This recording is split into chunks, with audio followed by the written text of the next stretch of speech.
Bismillahirrahmanirrahim.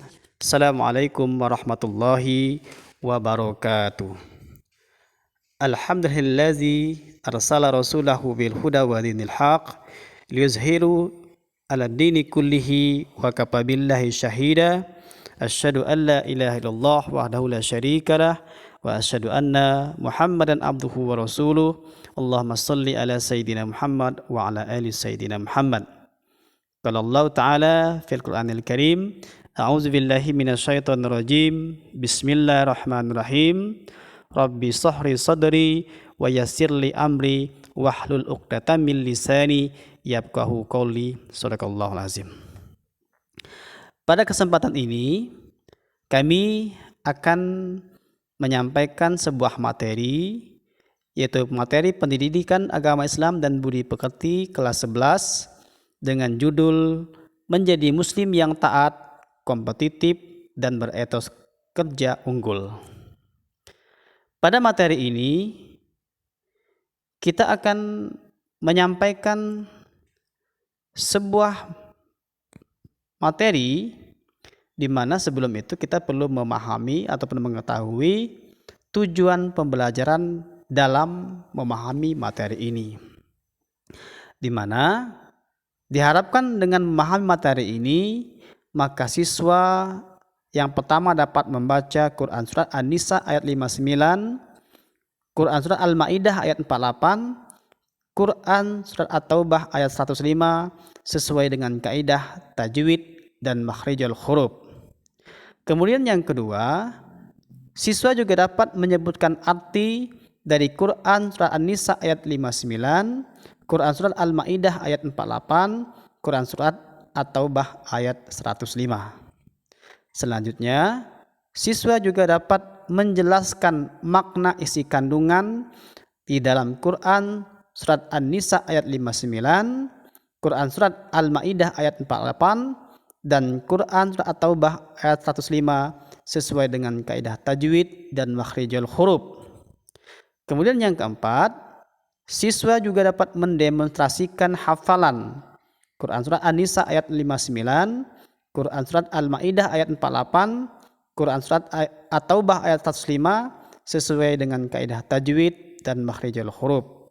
Dan kemudian yang kelima, siswa juga harus bisa menampilkan contoh perilaku taat kompetitif dalam kebaikan dan kerja keras berdasarkan Quran Surat An-Nisa ayat 59, Quran Surat Al-Ma'idah ayat 48, dan Quran Surat At-Taubah ayat 105. Tapi di dalam penyampaian materi ini kita hanya bisa menyampaikan materi tentang muslim yang taat, di mana dalil yang akan kita sampaikan nanti adalah Quran Surat An-Nisa ayat 59.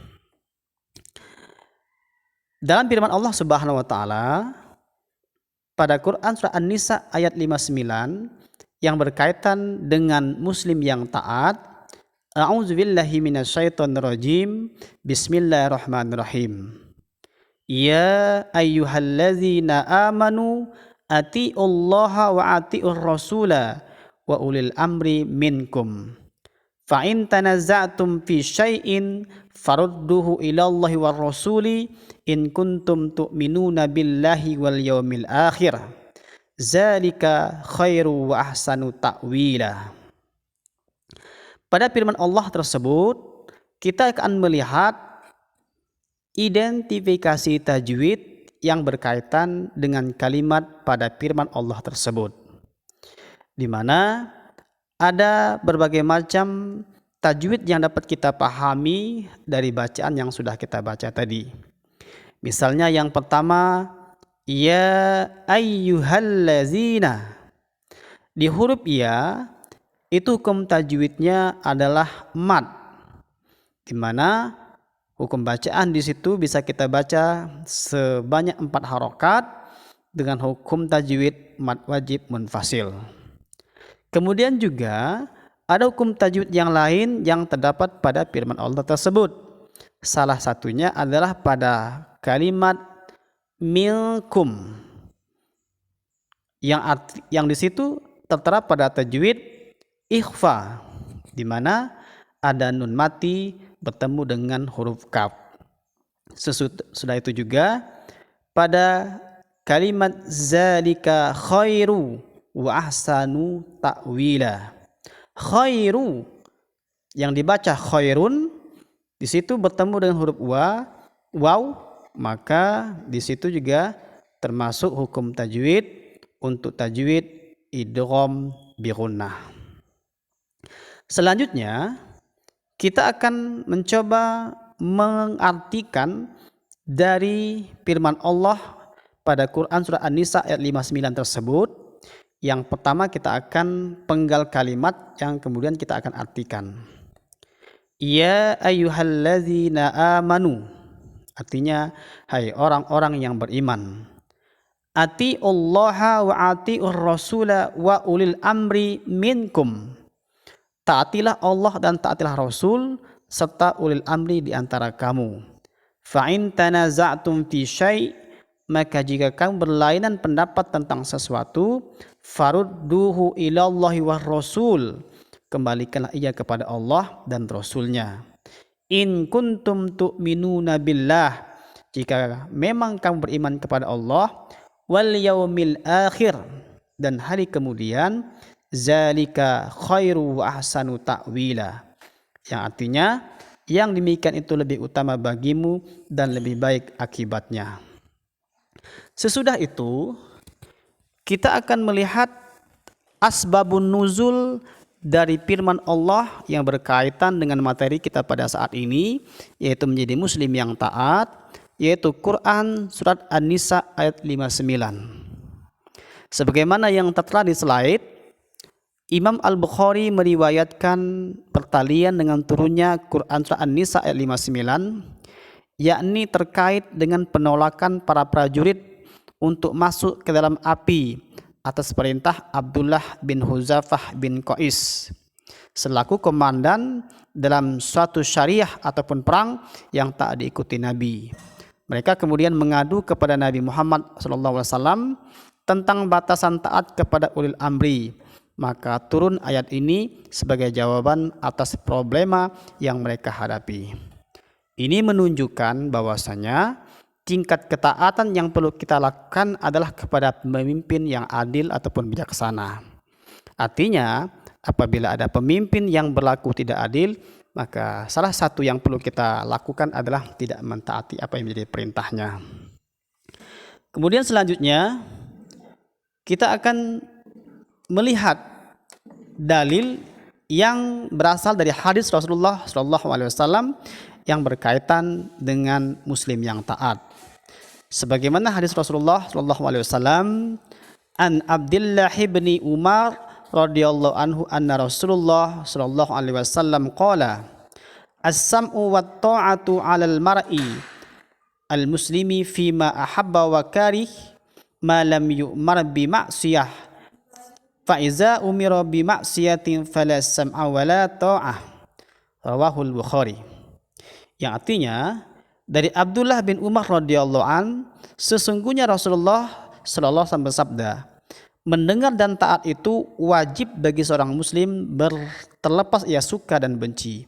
Selama ia tidak diperintah berbuat maksiat, jika diperintah untuk maksiat, maka tidak ada kewajiban mendengar dan taat. Hadis riwayat Al-Bukhari.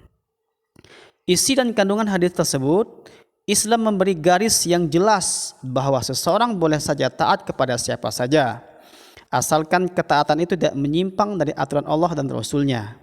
Misalnya mentaati aturan berlalu lintas, aturan di sekolah, berbakti kepada kedua orang tua, dan patuh kepada pimpinan di lingkungan kerja.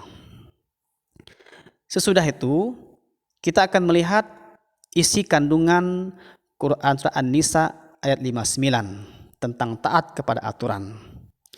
Yang pertama, kandungan dari firman Allah tersebut adalah ayat ini berkaitan dengan ayat sebelumnya, yakni perintah kepada orang beriman agar taat kepada perintah Allah Subhanahu wa taala dan Rasul serta kepada ulil amri dalam menyelesaikan problema yang dihadapi berdasarkan nilai-nilai Al-Qur'an dan hadis. Yang kedua, mentaati perintah Rasulullah SAW, baik perintah mengamalkan maupun meninggalkan larangan, karena perintahnya merupakan perwujudan dari perintah Allah Subhanahu wa taala. Yang ketiga, mematuhi juga aturan ataupun ketentuan yang ditetapkan oleh ulil amri, yaitu orang-orang yang memegang kekuasaan di antara kamu atau mereka yang berwenang menangani urusan kamu, dengan catatan ketaatan kepada ulil amri tersebut tidak menyalahi aturan Allah Subhanahu wa taala dan Rasul-Nya. Yang keempat, ketaatan itu meliputi taat kepada Allah Subhanahu wa taala, Rasul, dan kepada ulil amri.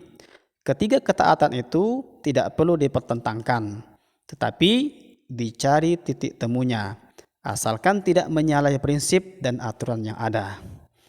Jika terdapat masalah yang diperselisihkan dan tidak ada kata sepakat disebabkan tidak ada petunjuk yang jelas di dalam Al-Quran dan hadis, maka penyelesaiannya dikembalikan kepada nilai-nilai dan jiwa Al-Quran dan hadis dengan menggunakan ijtihad.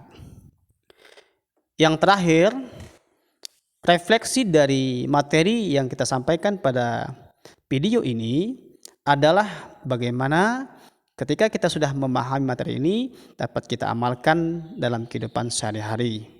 Sebagaimana yang sudah kita lihat di tampilan slide di video ini, adapun contoh ataupun penerapan perilaku taat kepada aturan, salah satunya adalah taat di antara disiplin dalam beragama yang baik. Salah satunya adalah melaksanakan perintah Allah yang wajib seperti melaksanakan salat 5 waktu. Kemudian taat kepada Rasul, mengamalkan sunnah Rasul, misalnya berpuasa sunnah, ataupun kita bisa melaksanakan aktivitas kehidupan kita sehari-hari dengan tidak lupa melafazkan lafaz basmalah, ataupun juga kita akhiri dengan melafazkan lafaz hamdalah. Kemudian selanjutnya taat kepada orang tua, melaksanakan perintah orang tua selama tidak bertentangan dengan ajaran agama. Taat kepada orang lain, menerima saran, masukan yang baik. Taat kepada diri sendiri, konsekuensi terhadap keputusan yang diambil, menjaga pola makan dengan baik dan tertib, berolahraga, istirahat yang cukup. Demikian saja materi yang bisa kami sampaikan berkaitan dengan perilaku taat kepada aturan ataupun muslim yang taat yang sudah kita sampaikan pada kesempatan kali ini. Mudah-mudahan video ini dapat bermanfaat bagi yang melihat dan memahami dari apa yang disampaikan, dan tentunya kita berharap ada sebuah refleksi kehidupan yang dapat kita amalkan dalam kehidupan sehari-hari. Demikian saja yang bisa kami sampaikan.